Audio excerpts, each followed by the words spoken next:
Good morning, guys. This is Dr. K.N. Singh from Johor Bahru on the 10th of March with my personal view of this watershed moment as we are getting closer to D-Day for Johor elections. There's much talk that if there are many players, this will be a sure win for UMNO. I personally don't think so.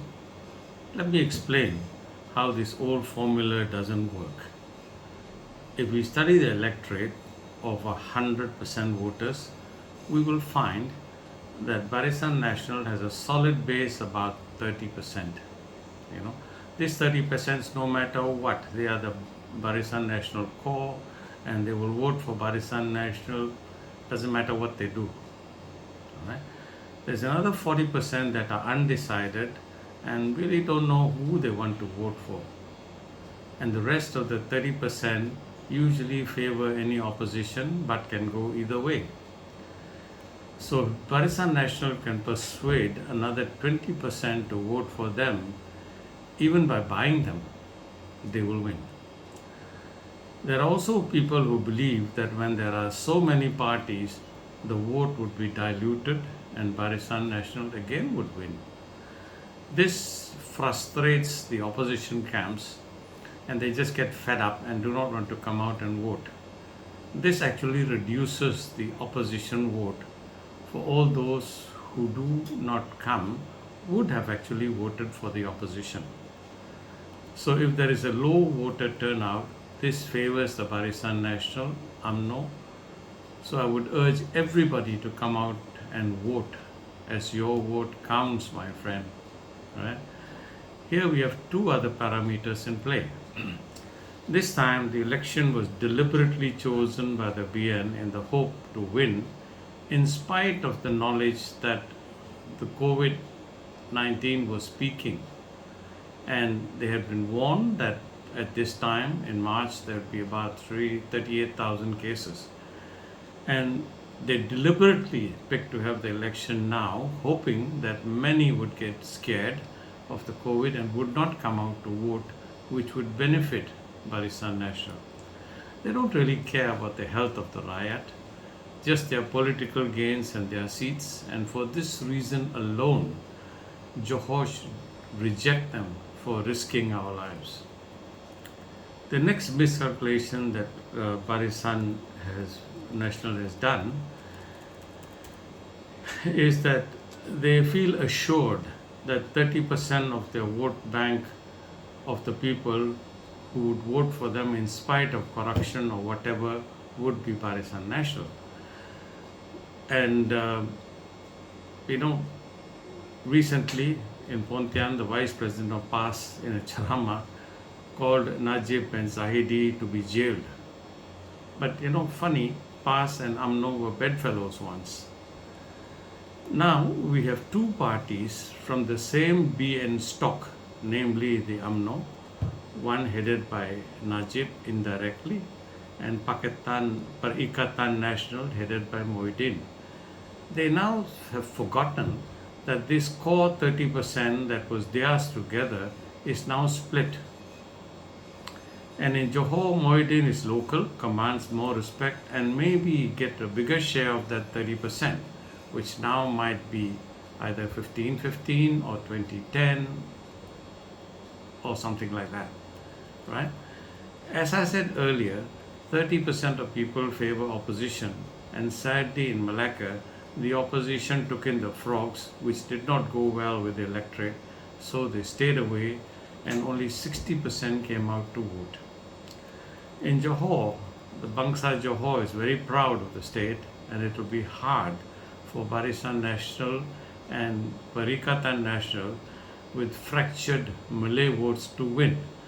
They are apparently buying votes now and may make some inroads, but the new 750,000 voters will dilute this.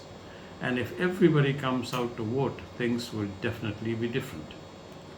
It's impossible to predict, but I will hazard a prediction. And I will make a prediction as at the moment we have UMNO, Bersatu and Amena with 14, 11 and 6 seats respectively, making it a total of 31. Now I expect UMNO to lose more than half of them. They might struggle and get 7. But Perikatan Nasional will probably get a bit more, maybe 9. Bersatu, I think, is probably going to be demolished. They'll be lucky if they get 2. Amena, the same, would get 2, but you can never tell. Now, Muda and Warisan, though everybody writes them off, I think they're probably going to get all 6.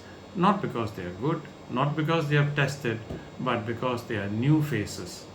And the Johor Rakyat is absolutely fed up of corruption and what they have been handed out. At the same time, Harapan will also get about maybe 10 seats, you never know. With PKR, thrown in with another 9 seats. The 2 MIC guys have worked very, very hard, and perhaps they might retain their seats purely on their merit, with a bit of Malay support. The rest of the 3 seats then can go either way.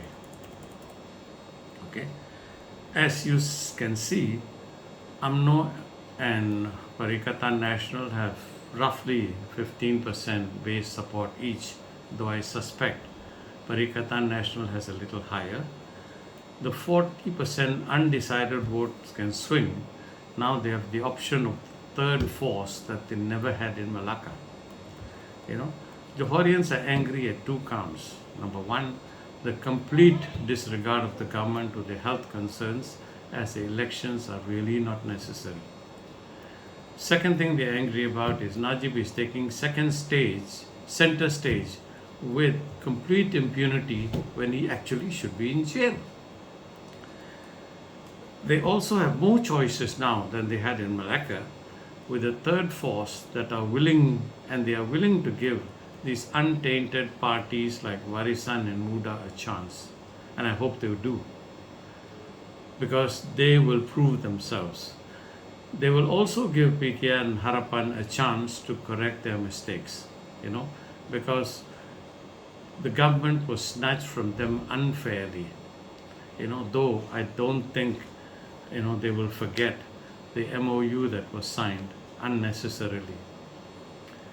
One thing I'm quite sure, Johor will teach these politicians a lesson. I may be mistaken, but this is what I see. And this proves again, unlike most politicians, I cannot sit on the fence and jump to the winning side.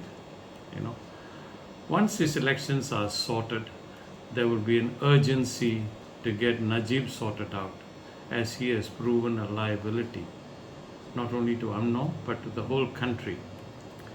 He was hoping that the UMNO government would get him out, but that is not possible, as he has been sentenced, and there is no way any government can nullify this guilty sentence from the court. The federal court will also confirm his guilty sentence, and very soon, my friends, we will probably see him in jail. Anyway, we just have 2 days to go, and let's see which way the cuckoo crumbles. Many of you may think I'm a bit bold for making these predictions, but again, there is no sitting on the fence. This is our future. I urge all of you to come out and vote. Doesn't matter who you vote for, that is your right. But come out and vote, and don't stay home and give these guys a chance of winning with less people coming out. Thank you very much. We'll see you again after the elections. Good night.